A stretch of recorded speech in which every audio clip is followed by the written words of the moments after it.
तो smartphone reviews बहुत लोग करते हैं और कंपनीज काफी बार कोशिश करती हैं कि वो उस रिव्यू को इन्फ्लुएंस कर सके। अब अगर क्रिएटर मानेगा तो वो लोगों को एक ऑथेंटिक रिव्यू नहीं दे पाएगा, और अगर वो नहीं मानेगा तो उसका ब्रांड के साथ रिलेशन खराब हो जाएगा। और रिसेंटली पिक्सल 9 के लॉन्च इवेंट में ऐसा ही कुछ हुआ था। अब गूगल ने आखिर ये क्यों और कैसे किया? तो welcome to 23rd episode of no name series. आज भी हमारे पास टोटल 4 न्यूज स्टोरीज हैं।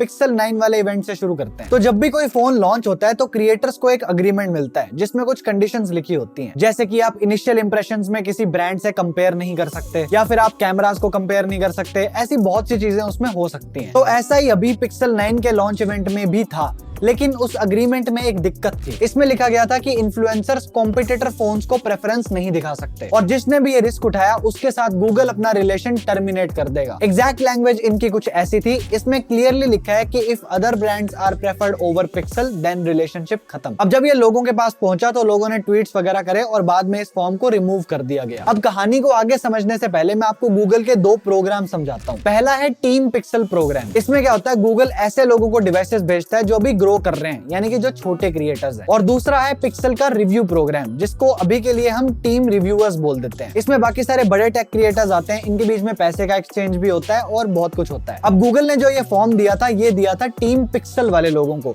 टीम रिव्यूअर्स के ऊपर ऐसी कोई बाउंडेशन नहीं थी, क्योंकि इंडिया से बाहर मोस्ट केसेस में क्रिएटर अपना कंटेंट खुद कंट्रोल करता है, उसका स्पॉन्सर नहीं। तो बेसिकली गूगल ने पॉजिटिव रिव्यूज बनाने की कोशिश करी। सो ये वाली बात यहाँ पे खत्म हो जाती है। अब दूसरी सिचुएशन पे आते हैं। लास्ट ईयर मिस्टर उस द बॉस ने अपनी वीडियो में पिक्सल्स को क्रिटिसाइज किया था, तो मे बी इस वजह से इस बार गूगल ने उन्हें रिव्यू यूनिट नहीं भेजा। तो अब एक रिव्यू को तो फीडबैक की तरह लेके इंप्रूव करना चाहिए, लेकिन ब्रांड वाले इस चीज को ईगो पे ले जाते हैं। फिर जब इन्होंने ट्वीट किया उसके कुछ घंटों बाद गूगल ने इन्हें कॉन्टैक्ट कर लिया और बोला कि बहुत बड़ी मिसकम्युनिकेशन हुई है, worst damage control tactic ever. But भाई को फोन मिल गया और वीडियो भी आ गई। अब इस सारी कथा का सार ये है कि ये सब सिर्फ गूगल ही नहीं और बहुत सारे ब्रांड्स करते हैं। इंडियन मार्केट का क्या हाल है वो आप खुद देख सकते हैं। बट धीरे धीरे लैंडस्केप बदल रहा है। कुछ लोग हैं जो चीजों को सुधार रहे हैं। अब एक चीज मैं हमारे चैनल स्पेसिफिक कहना चाहूंगा कि अगर कोई वीडियो स्पॉन्सर्ड होगी तो मैं आपको बताऊंगा, चाहे लिख के बताऊं, बोल के बताऊं, कहीं भी कुछ भी इन्फो से बताऊं, लेकिन बताऊंगा। लास्ट मैंने CMF का रिव्यू डाला था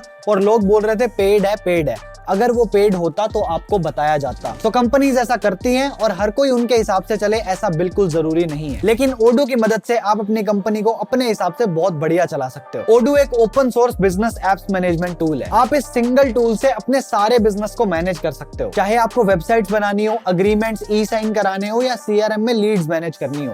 ओडू में आपको ये सारे टूल्स एक ही जगह पे मिल जाते हैं। इसके साथ साथ ओडू के पास ग्लोबली 10 मिलियन से ज्यादा कस्टमर्स हैं जो अपनी सारी बिजनेस नीड्स को फुलफिल करने के लिए सिर्फ ओडू का यूज करते हैं। इन टोटल आपको 70+ एप्स मिलेंगे और इसमें से कोई एक ऐप आप लाइफ टाइम के लिए फ्री में यूज कर सकते हो। जैसे आपने वेबसाइट बना ली तो वो चलती रहेगी, क्योंकि ये लाइफ टाइम फ्री होस्टिंग और सपोर्ट भी देते हैं। तो अगर आप भी ऐसा कुछ ढूंढ रहे हो तो ओडू का लिंक डिस्क्रिप्शन में है, आप चेक कर सकते हो। अब हम सेकंड स्टोरी पे मूव करते हैं। तो अभी 5-7 दिन पहले हमारे देश के commerce minister mister Piyush Goyal ने अमेज़न और फ्लिपकार्ट पे प्रेडेटरी प्राइसिंग की एलिगेशंस लगाई हैं। अब प्रेडेटरी प्राइसिंग का मतलब होता है कि एक प्रोडक्ट का प्राइस इतना कम कर देना कि बाकी बिजनेसेस आपके साथ compete ही नहीं कर पा रहे। अब अगर आप प्राइस इतना कम रखोगे तो आपके लॉस में जाने के चांसेस बढ़ जाते हैं। अब अमेज़न और फ्लिपकार्ट खुद अपने पास स्टॉक रख के डायरेक्टली कंज्यूमर को नहीं बेच सकते, इन्हें ये अलाउड ही नहीं है। ये सिर्फ दूसरे सेलर्स के लिए एक मार्केट प्लेस ऑपरेट कर सकते हैं जहां वो सेलर्स अपना सामान बेचेंगे। लेकिन छोटे रिटेलर्स ने काफी बार ये एलिगेशंस लगाई हैं कि ये प्लेटफॉर्म कॉम्प्लिकेटेड बिजनेस टैक्टिक्स का यूज करके इन रेगुलेशंस को बाईपास कर देते हैं। और 2021 के अमेज़न के इंटरनल डॉक्यूमेंट से ये पता भी चला था कि इन्होंने कुछ सेलर्स को बाकियों के कंपैरिजन में ज्यादा फेवर किया है। अमेज़न ने कहा नहीं, हम तो ऐसा कुछ नहीं करते,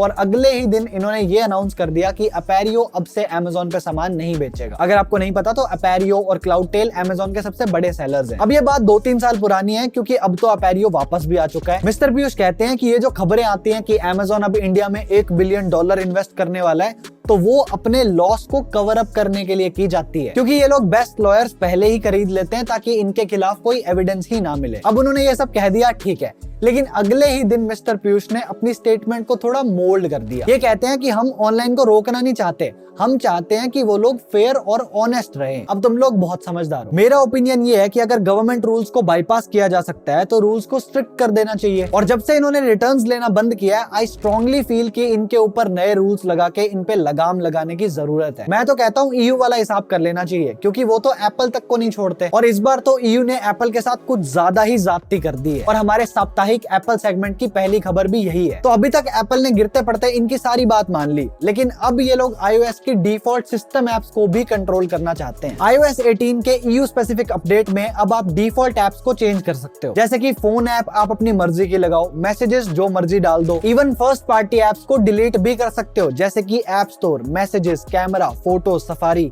ये सब आप डिलीट कर सकते हो। और एप्स को साइड लोड तो कर ही सकते हैं। और जिस तरह के हाल हैं, कुछ दिनों में ये भी आ जाएगा कि iOS हटा के एंड्रॉइड भी डाल सकते हो। अब देखो, EU एप्पल से वो सब छीन रहा है जो चीजें एप्पल को एप्पल बनाती है। एंड टू बी ऑनेस्ट, अब ये थोड़ा ज्यादा हो रहा है। बहुत से यूजर्स के लिए आईफोन की यही रिस्ट्रिक्शंस उसे एंड्रॉइड से अलग और थोड़ा सिंपल टू यूज बनाती है। लेकिन अब आप बिना फालतू की कॉम्प्लेक्सिटीज ऐड कर रहे हो, जिसका मेरे हिसाब से कोई मतलब नहीं है। मतलब आप एंड्रॉइड ही बना दो ना फिर। और इस सब की वजह से एप्पल को इंटरनली कंपनी के अंदर भी काफी चेंजेस करने पड़ रहे हैं। जैसे कि अब इन्होंने ऐप स्टोर की मैनेजमेंट को 2 टीम्स में बांट दिया है, एक जो रेगुलर ऐप स्टोर को हैंडल करेगी और दूसरी जो EU स्पेसिफिक ऐप स्टोर्स को हैंडल करेगी। क्योंकि इन्हें भी पता है कि EU रुकने वाला तो है नहीं, तो तैयारी जीत की पहले ही कर लो। अब आपको एप्पल, EU और एपिक की स्टोरी तो पता ही होगी, मैं काफी बार बता चुका हूँ, चलो फिर भी एक ब्रीफ ले लो। बहुत साल पहले एपिक गेम स्टोर एंड्रॉइड और iOS से हटा दिया गया था, क्योंकि गूगल और एप्पल को इनके तरीके पसंद नहीं आए। एपिक ने केस कर दिया और वो जीत गया। और अब EU में एपिक गेम स्टोर आईफोन पे वापस आ चुका है और एंड्रॉइड पे ग्लोबली वापस आ चुका है। और इन्होंने फॉल गाइज मोबाइल भी लॉन्च कर दिया है। अगर आपको खेलना है तो मैं डिस्क्रिप्शन में लिंक दे दूंगा, आप वहां से डाउनलोड कर लेना। आप proper official epic game store install करोगे और उसमें से गेम डाउनलोड कर लोगे। और ये कोई स्पॉन्सर वॉन्सर नहीं है, नया गेम आया है तो मैंने सोचा तुम्हारा टाइम पास हो जाएगा, इसलिए बता दिया। साप्ताहिक एप्पल सेगमेंट की लास्ट न्यूज के हिसाब से इस बार एप्पल आईफोन 16 प्रो और प्रो मैक्स को इंडिया में बनाने वाला है। अभी तक इंडिया में सिर्फ नॉन प्रो मॉडल्स ही बनते हैं, लेकिन अब लेटेस्ट वाले प्रो मॉडल्स भी बनेंगे। आईफोन 16 के लॉन्च होते ही कुछ टाइम में एप्पल इंडिया में प्रोडक्शन स्टार्ट कर देगा। मोस्टली ये मॉडल्स EU और US में शिप करे जाएंगे, क्योंकि हमसे ज्यादा वो लोग प्रो मॉडल्स की डिमांड करते हैं। इंटरनल सोर्सेज ये भी बता रहे हैं कि फॉक्सकॉन ने अपनी तमिलनाडु वाली फैक्ट्री में हजारों वर्कर्स को ट्रेन करना भी शुरू कर दिया है, क्योंकि प्रो मॉडल्स के लिए थोड़ी स्पेशलाइज्ड प्रोडक्शन लाइंस चाहिए होंगी। अब क्या ये करने से प्रो और मैक्स का प्राइस कम हो जाएगा? देखो, होने को तो कुछ भी हो सकता है, पर होगा नहीं, क्योंकि पहले पूरा फोन बाहर से इंपोर्ट होता था,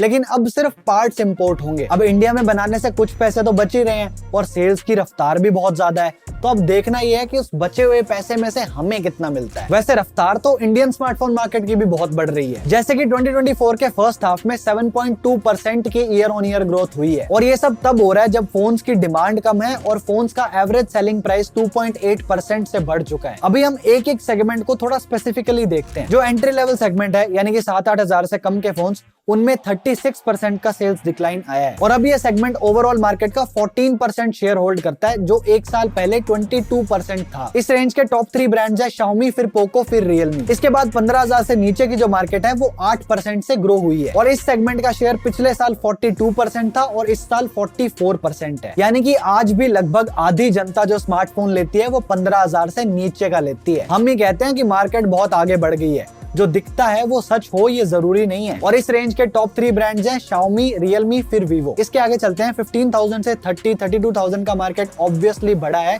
बाय 42%। और अब ये ओवरऑल मार्केट का 30% शेयर होल्ड करता है, जो कि पिछले साल 22% था। इस सेगमेंट के टॉप 3 ब्रांड्स हैं Oppo, फिर Vivo, फिर Samsung। हाँ, 30,000 में Oppo, Vivo बहुत अच्छे बिक रहे हैं। इसके आगे चलें तो 50,000 तक का मार्केट 25% से डिक्लाइन हुआ है। पिछले साल ये सेगमेंट 5% कंट्रीब्यूट करता था, लेकिन इस साल 4% करता है। टॉप 3 ब्रांड्स है Vivo, OnePlus और Oppo। अब इससे आगे चलते हैं 50 से 70 के आसपास, और ये भी डिक्लाइन हुआ है। और छोटा मोटा नहीं है, टोटल 37% का डिक्लाइन है। लेकिन सिर्फ इस सेगमेंट में एप्पल का शेयर 61% से बढ़ गया है और सैमसंग का शेयर 24% से बढ़ गया है। और लास्ट सुपर प्रीमियम सेगमेंट, यानी कि 70,000 से ऊपर वाला, इस सेगमेंट ने 22% ग्रोथ करी है और अब इसका शेयर 6% से 7% हो चुका है। और मजे की बात यह है कि इस सेगमेंट में बिकने वाले सारे फोन्स में से 83% आईफोन्स है, फिर 16% पे सैमसंग आता है। अब सभी ब्रांड्स के साथ क्या हुआ वो आप इस टेबल में एक जगह देख सकते हो। तो इस टेबल से हम क्या कंक्लूड कर सकते हैं?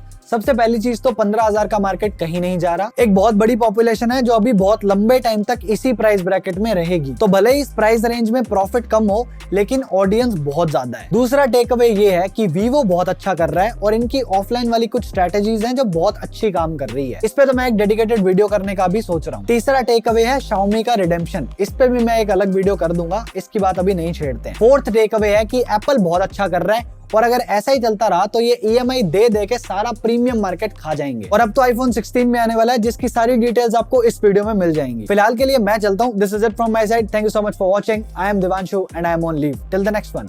Bye bye.